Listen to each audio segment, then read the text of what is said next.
4. ब्राह्मणांचे आक्रमण. देव राक्षस समाज. ह्या पार्श्वभूमीवर सुमारे 7500 ते 5500 वर्षापूर्वी उत्तर ध्रुव, युरेशिया, इराण, इजिप्त ह्या मार्गाने खैबर खिंडीतून समृद्ध भारतात क्रूर, अज्ञानी, असंस्कृत रानटी ब्राह्मण टोळ्या आल्या. जगात भारताएवढी समृद्ध प्रगत झालेली नव्हती. त्यामुळे अनेक ठिकाणी आदिमानवाच्या स्वरूपातच रानटी, आक्रमक फिरत्या टोळ्या फिरत असत. ह्या टोळ्या अन्न व भोजनाच्या शोधात भारतात आल्या.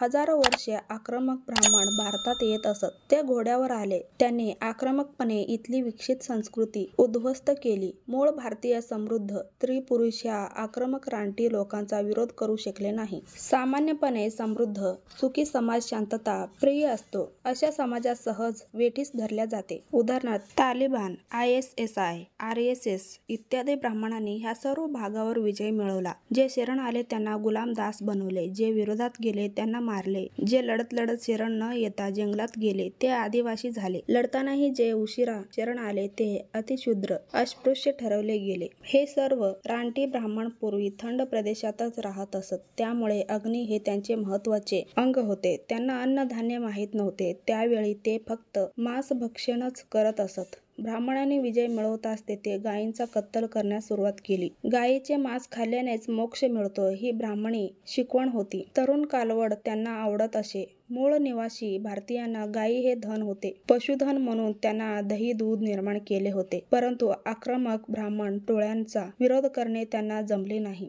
यज्ञाच्या नावाखाली दररोज हजारो गायी मारल्या जात होत्या. ब्राह्मण टोळ्यांचे फक्त पुरुषच भारतात आले होते. त्यामुळे त्यांनी भारतातील पुरुषांसह सर्व स्त्रियांनाही शूद्र मानले. त्या आधारेच आजही ब्राह्मण स्त्रियाही शूद्र आहेत. म्हणूनच ब्राह्मण स्त्रियांनाही वेद वाचन बंद आहे. भारतातील मूळ निवासी बहुजन समाजाने एकत्र येऊन उठाव करू नये यासाठी ब्राह्मणांनी बहुजन समाजावर ज्ञानबंदी, शिक्षणबंदी, धनबंदी, व्यवसायबंदी, बेटीबंदी, रोटीबंदी, भेटीबंदी, समुद्रबंदी, सीमाबंदी, शस्त्रबंदी अशा अनेक बंदी लादल्या. बहुजन समाजात जनावरांपेक्षा गुलाम केले. त्यांच्या मनात प्रचंड भीती घातली. 4 वेदांची निर्मिती केली. ते ज्या भागातून आले होते तेथे त्यांना दिव ह्या शब्दाने ओळखायचे. त्याच दिवचे देव झाले. देवाने रचले ते वेद. मुळातच ते भेद आहे. त्यांचे आक्रमण म्हणजेच देवांचे आक्रमण. देव समाज म्हणजे आक्रमक ब्राह्मण समाज. हळूहळू ह्या देव समाजाचा विरोध करून बहुजन समाजाचे रक्षण करण्याकरिता काही बहुजन तयार झाले. तो रक्षक समाज. देव समाजाच्या टोळ्यांपासून बहुजन समाजाचे रक्षण करणारे सैन्य म्हणजे रक्षक समाज. ह्याच रक्षक शब्दाचा अपभ्रंश राक्षस झाला. ह्या देशातील सर्व बहुजन समाज म्हणजेच हा राक्षस वर्ग होय. अशाच पद्धतीने पुढे देवांच्या ह्या टोळीला सुरांची टोळी म्हणायचे. सुरा म्हणजे दारू. देव समाजातील ह्या माणसांना दारू पिण्याची खूप आवड होती. भारतात तोपर्यंत दारूची माहिती नव्हती. त्यामुळे भारतीयांना असुर म्हणायचे. दारू पिणारे ते सूर व दारू न पिणारे असुर. थोडक्यात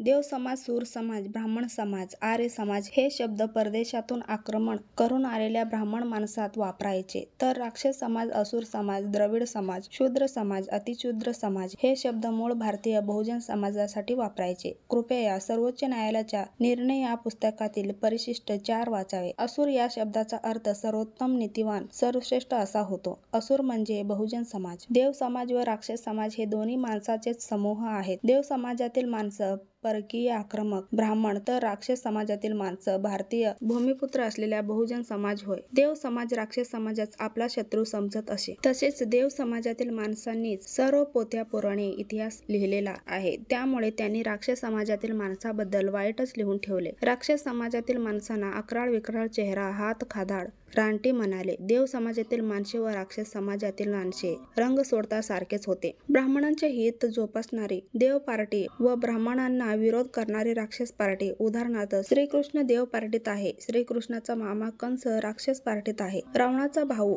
विभीषण देव पार्टीत तर दुसरा भाऊ कुंभकर्ण राक्षस पार्टीत. त्यामुळे देव व राक्षस हे माणसांचेच प्रकार होते. देव व राक्षस हे एकमेकांचे विरोधी समाज होते. आता देव समाज म्हणजे ब्राह्मण समाज व राक्षस समाज म्हणजे बहुजन समाज असे ढोबळ मनाने समजावे. ब्राह्मणांनी खोटा इतिहास लिहिला. जर तोच इतिहास बहुजन समाजाने लिहिला असता तर ब्राह्मण समाजाची, देव समाजाची खरी बाजू लोकांसमोर आली असती. बहुजनांनी लिहिलेले बहुजन इतिहासाचे ग्रंथ ब्राह्मणांनी हजारो वर्षात जाळून टाकले वा विकृत विकृत केले. राक्षसांचा इतिहास देवांचा केला. उदाहरणार्थ संभाजी राजांचा विकृत इतिहास ब्राह्मणांनी लिहिला होता. आता बहुजन समाज खरा इतिहास मांडत आहे. कृपया काही शब्दांचे मूळ अर्थ समजून घ्यावेत. धर्मग्रंथातील काही शब्दांचे अर्थ. मानववंशशास्त्र व समाजशास्त्राच्या आधाराने भारतातील समाजव्यवस्थेबाबत उजेडात आलेली सर्वसाधारण माहिती अशी आहे. वाचकांनी सविस्तर माहितीसाठी धर्मशास्त्राचा तसेच भाषाकोशांचा अभ्यास करावा. वैदिक धर्म हा इराण, इराक, मेसोपोटेमिया, ग्रीक परिसरातील संस्कृतीमधून विकसित झालेला विषमतावादी धर्म आहे. भारतात स्थलांतरित झालेले ब्राह्मण या वैदिक धर्माचे आहेत. केवळ ब्राह्मणांचाच पुरुष हा धर्म मुळात मानतात. आर्य इराणामधील 6000 वर्षापूर्वीच्या मानववंशाचे नाव आर्य होते. ईश्वर या विश्वाचा कोणी एक निर्माता असल्याची समाजभावना आहे. त्या निर्मात्यास ईश्वर निर्मिक म्हणतात. ईश्वर म्हणजे देव